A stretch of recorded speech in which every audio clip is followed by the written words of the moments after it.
अस्सलाम वालेकुम। कहानी को आखिर तक पूरा सुनिएगा और अगर आप चैनल पर नए हैं तो सब्सक्राइब ज़रूर कीजिएगा। एक दिन मैंने अपने घर के बाहर एक लंगड़ा फ़कीर देखा। उसने मुझसे कहा, बेटा मुझे 1 रुपया दे दो। यह सुनकर मैं हंस पड़ा और उससे कहने लगा, अरे बाबा, आज कल के फ़कीर तो 100-200 से कम नहीं लेते और तो इस दौर में भी 1 रुपया मांग रहा है। ये सुनकर वो खामोश हो गया। मैंने जेब से 1000 का नोट निकाला और उसे दे दिया, मगर उसने लेने से इनकार कर दिया। कहने लगा, बेटा ये रख लो, जिस दिन तुम्हारे पास 1 रुपया हो मुझे दे देना। मैं जल्दी में था इसलिए उसकी बात सुनकर मुस्कुराया और आगे बढ़ गया। मैं बहुत अमीर आदमी था और हर शहर में मेरा एक घर भी था। मैं उस घर में कई महीनों बाद एक ज़रूरी काम के सिलसिले में आया था और जल्द यहाँ से चला जाता, मगर वो फ़कीर रोज़ मेरे घर के सामने आ बैठता और आते जाते मुझसे 1 रुपया मांगता। फिर एक दिन मैंने उससे पूछ लिया कि तुम मुझसे 1 रुपया ही क्यों मांगते हो। ये सुनकर वो फ़कीर कहने लगा, जिस दिन तुम मुझे 1 रुपया दोगे मैं तुम्हें यह बात बता दूँगा। मुझे दिलचस्पी हुई कि आखिर इसके मन में क्या राज था, इसलिए अगले ही दिन मैं 1 रुपया लेकर उस फ़कीर के पास आ बैठा और उसने 1 रुपया लेते ही एक ऐसा इंकशाफ किया जिसे सुनकर मैं शिश्त रह गया, क्योंकि वो फ़कीर और मेरा नाम बासित है और मैं एक बहुत बड़े बिज़नेस में का मालिक हूँ, मगर ये दौलत मेरे बाप दादा से मुझे विरसे में नहीं मिली थी, बल्कि मैंने अपनी काबिलियत से ख़ुद कमाई थी। मुझे याद है कि जब मैं छोटा था तो मेरी माँ समोसे बनाकर एक स्कूल में बेचने जाती थी। जब मैं उससे पूछता था कि माँ तू किसके लिए इतनी मेहनत करती है, तो वो कहती थी कि मैं ये सब अपने बेटे के लिए करती हूँ ताकि वो पढ़ लिख कर बड़ा आदमी बन जाए। तब मैं नया स्कूल जाने लगा था और वो बहुत खुश थी।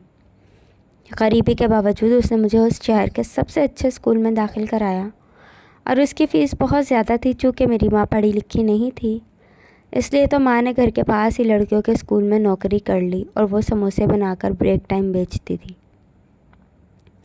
और ये सब वो मेरी फ़ीस भरने के लिए करती थी। मगर उस वक्त मैं ये सब नहीं जानता, इसलिए माँ से तरह तरह के सवाल पूछता था, लेकिन माँ ये सब काम तो मेरे बाप को करने चाहिए थे, वो ये काम क्यों नहीं करता। तब मेरी माँ मुस्कुरा कर कहती, पता है जब तू पैदा हुआ था मैंने तुम्हारे बाप को लिफ्ट करानी छोड़ दी, इसलिए तेरा बाप कहने लगा कि अब तेरा बेटा हो गया है, इसलिए तेरा बाप ऊपर अल्लाह के पास चला गया।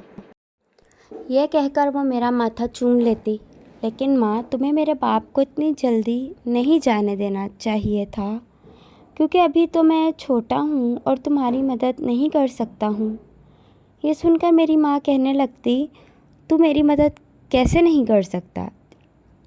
जा सामने रखे मिर्च मसाले के डब्बे उठा रहा ताकि मैं जल्दी से समोसे बना लूँ, और आज अगर तू अपनी कॉपी पर 2 स्टार लेकर स्कूल से वापस आया तो तुझे 2 समोसे मिलेंगे। माँ की बात सुनकर मैं झटपट डब्बे उठा लाया। माँ की यही बातें मुझे बहुत बड़ा और ज़िम्मेदार बनाने लगी। घर हमारा अपना था और हमारे घर के दूसरी तरफ लड़कियों का बहुत बड़ा स्कूल था। पहल माँ स्कूल की टीचर्स के लिए चाय पानी ले जाती थी। फिर वह उसके काम से इतनी मुतासिर हुई कि माँ के स्कूल में नौकरी लगा दी। स्कूल की सफाई पर माँ को तनख्वाह मिलती थी, जिससे हमारा गुजारा अच्छा हो जाता था, क्योंकि मेरा बाप मर चुका था और घर में हम 2 माँ बेटा ही रहते थे। मगर माँ मेरे लिए बहुत ऊंचे ख्वाब देखती थी। वो चाहती थी कि मैं इस मोहल्ले में रहने वाले हज़ारों लड़कों की तरह ज़िंदगी गुजारने से कहीं बेहतर ज़िंदगी गुजारूं, इसलिए मेरी माँ खूब मेहनत करती थी। मेरी माँ जानती थी कि हर साल ये फ़ीस बढ़ती जाएगी, इसलिए माँ अपना काम भी बढ़ाती जा रही थी ताकि मेरी पढ़ाई में कोई रुकावट ना आए। इसलिए मैं बड़ी आसानी से कॉलेज पहुंच गया, क्योंकि मैं जानता था मेरी माँ मेरे लिए बहुत बड़े ख्वाब देखती थी। इसलिए मैं भी ट्यूशन पढ़ाने लगा, क्योंकि मैं जानता था कि यूनिवर्सिटी की पढ़ाई तो बहुत ही महंगी थी। इसलिए हम दोनों माँ बेटा मेहनत करने लगे, और जब मेरी तालीम मुकम्मल हुई तो हमें लगा कि हमारी मंजिल बहुत आसान थी, मगर ऐसा नहीं था। यहाँ छोटी नौकरी के लिए भी बहुत पैसा लगता है, मगर मेरी माँ हार मानने वालों में से नहीं थी।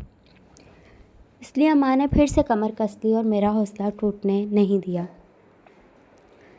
मैं भी अच्छी जॉब मिलने तक छोटी मोटी नौकरियाँ करता रहा, और हम दोनों ने 1 साल के अंदर इतना पैसा जमा कर लिया जिससे मुझे एक अच्छे इदारे में जॉब मिल गई। यहाँ हर चीज़ बिकाऊ थी, काबिलियत की तो अहमियत ही नहीं थी। इसलिए मैंने जॉब ख़रीद ली, मगर मैं जानता था कि अब मुझे अपनी काबिलियत दिखाकर इस कुर्सी की हिफाजत करनी थी, और मैंने वही किया और इस सितारे में अपनी काबिलियत के झंडे गाड़ दिए, और फिर आगे की मंजिलें आसान होती गईं और मेरी माँ के ख्वाब सच होने लगे। फिर साल गुज़रते गए, कामयाबी मेरे कदम चूमने लगी और मैं अमीर आदमी बनता गया।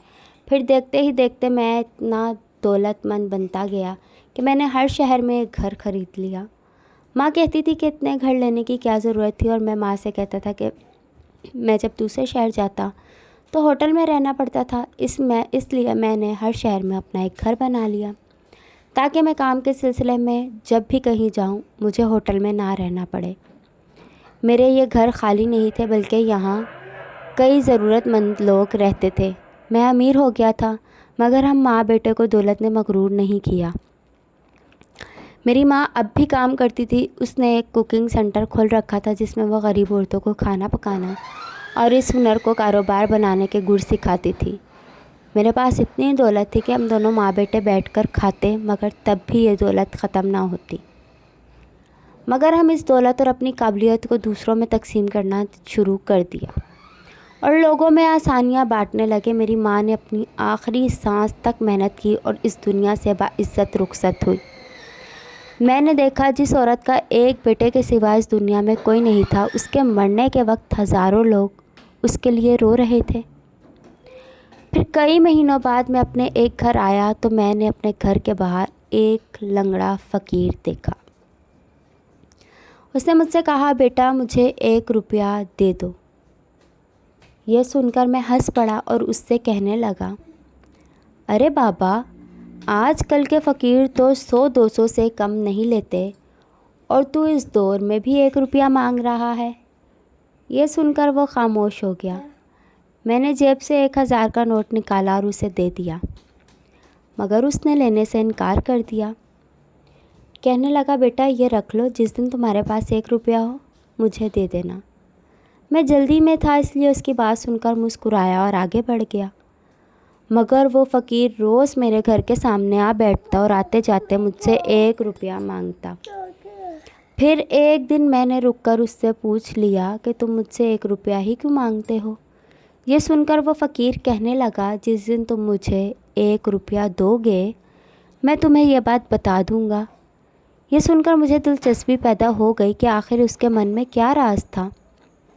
मैं चूँकि बहुत दौलतमंद था, इसलिए अब मेरे पास 1 रुपया नहीं था, बल्कि मैंने तो कई सालों से 1 रुपये की शक्ल तक नहीं देखी थी।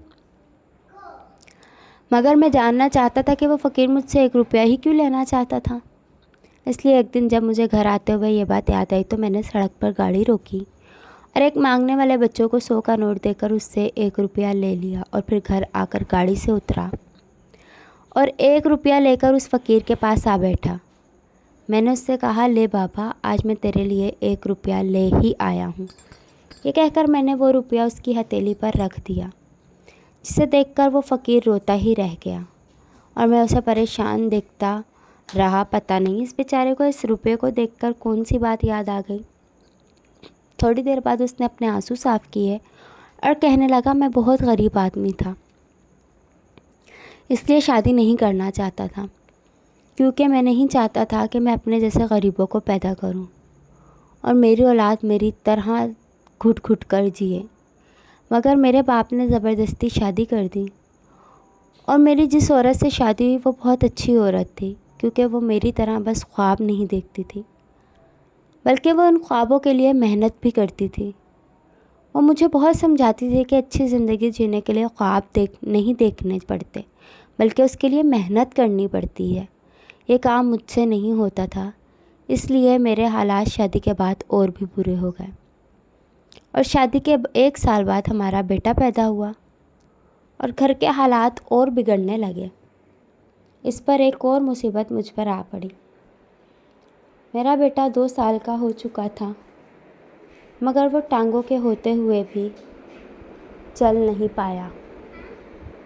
मैंने बहुत कोशिश की, कई डॉक्टरों को दिखाया, मगर मेरा बेटा चल नहीं पाया। यहाँ तक कि वो 5 साल का हो गया, उसे कोई बीमारी नहीं थी, मगर इसके बावजूद वो चल फिर नहीं सकता था।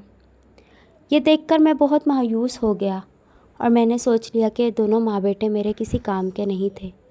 मैंने सोचा कि मेरा बेटा जब चल फिर नहीं सकता तो ये बड़ा होकर क्या काम करेगा, ये मेरा सहारा नहीं बन सकेगा, बल्कि उल्टा मुझे इसको सहारा देना पड़ेगा। इसलिए मैंने अपनी बीवी को छोड़ दिया और दूसरी शादी कर ली। फिर वक्त गुजरता गया और दूसरी शादी से मेरे 3 लड़के हुए और वो बड़े होकर बहुत कमाने लगे। मगर जो ही मेरे बेटों के पास दौलत आई, मेरी बीवी और बेटों ने मुझे ये कहकर निकाल दिया था, तुमने हमारे लिए कुछ नहीं किया था, इसलिए अब हमें तुम्हारी ज़रूरत नहीं। और यूँ मैं बेघर हो गया। मैंने अपनी पहली बीवी और बेटे को छोड़ दिया था और इन दोनों का दिल दुखाया था, इसलिए मुझे सज़ा मिली और मैं भी सड़क पर आ गया। एक दिन मैं सड़क पर जा रहा था कि मैं एक कार के नीचे आ गया और उस एक्सीडेंट में मेरी दोनों टांगें कट गई और मैं सड़कों पर भीख मांगने लगा।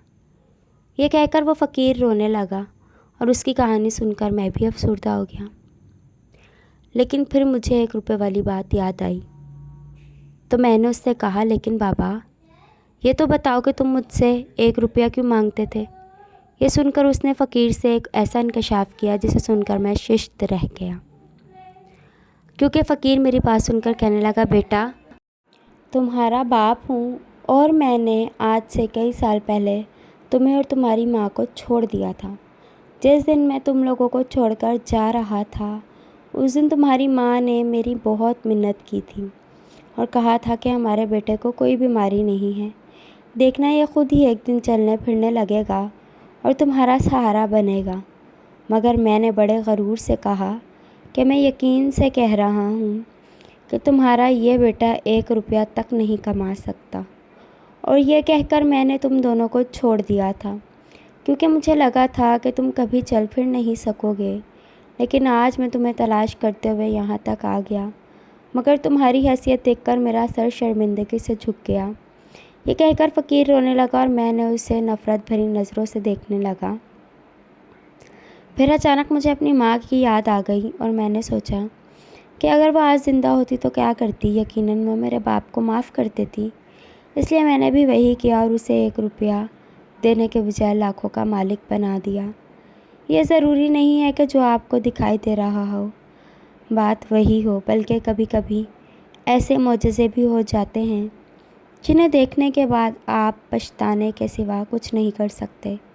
इसलिए कभी किसी के बारे में गलत अंदाज़े मत लगाएं, क्योंकि आप उसके कल के बारे में बिल्कुल भी नहीं जानते। अल्लाह हाफ़िज़।